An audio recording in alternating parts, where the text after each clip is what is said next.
হরে কৃষ্ণ। রাধে রাধে সবাইকে। তোমরা সবাই কেমন আছো? আশা করি তোমরা সবাই ভালো আছো। তো আমি চলে আসলাম আবার তোমাদের কাছে যে কবে আমাদের একাদশী ব্রত পালন করতে হবে। তো দেখো, দেখতে দেখতে কিন্তু পাণ্ডবা নির্জলা একাদশী চলে এসছে। তো বৈষ্ণব পঞ্জিকা নিয়ে বসলাম। তো এই হচ্ছে বৈষ্ণব পঞ্জিকা বই। তো চলো তোমাদের কাছে একটু শেয়ার করি আমাদের কবে একাদশী ব্রত আমরা পালন করব। তো দেখো, পেজ নাম্বার হচ্ছে 6। তো 11ই আষাঢ় মানে 26 জুন শুক্রবার, 11ই আষাঢ় 26 জুন শুক্রবার আমাদের পাণ্ডবা নির্জলা একাদশী পূর্ণ উপবাস পালন করতে হবে। তার পরের দিন হচ্ছে 12ই আষাঢ় 27শে জুন শনিবার আমাদের একাদশীর পালন ভোর 4:52 থেকে সকাল 9:23-এর মধ্যে। তো এটা হচ্ছে আমাদের মানে আসামের না, তো আসামেরটা চলো দেখাই।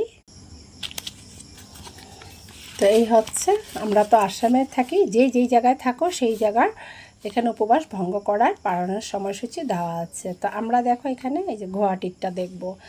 তো আমরা হচ্ছে পালন করব 27 জুন। 27 জুনে আমাদের পালনের সময়সূচি হচ্ছে এই দেখো, গুয়াহাটিরটা এখানে দেওয়া আছে পুরো পরিষ্কার করে। 4:32 থেকে 9:08-এর মধ্যে, 4:32 থেকে 9:08-এর মধ্যে আমাদের পালন করতে হবে। এটা হচ্ছে গুয়াহাটির 27 জুন। এই দেখো, 4:32 থেকে 9:08-এর মধ্যে আমাদের পালন করতে হবে। তো রাধে রাধে সবাইকে। তো তোমরা অবশ্যই একাদশী ব্রত পালন করবে, বেশি বেশি করে হরিনাম সংকীর্তন করবে আর গোপসোনারকে সেবা পুজো করবে।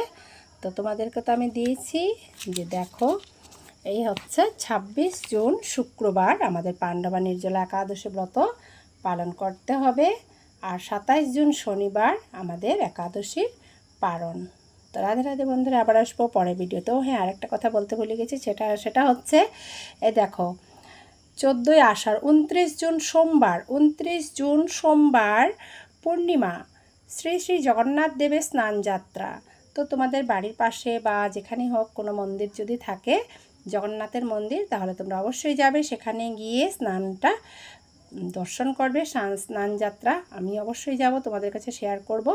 তো দেখতে পাচ্ছ 29 জুন সোমবার আমাদের পূর্ণিমা আবার চলে আসবে। তো রাধে রাধে বন্ধুরা, আবার আসবো পরের ভিডিওতে। টাটা, হরি বল, হরে কৃষ্ণা, জয় জয় শ্রী রাধে। দেখো আজকে গোপসোনাদের কত সুন্দর লাগছে। রাধে রাধে।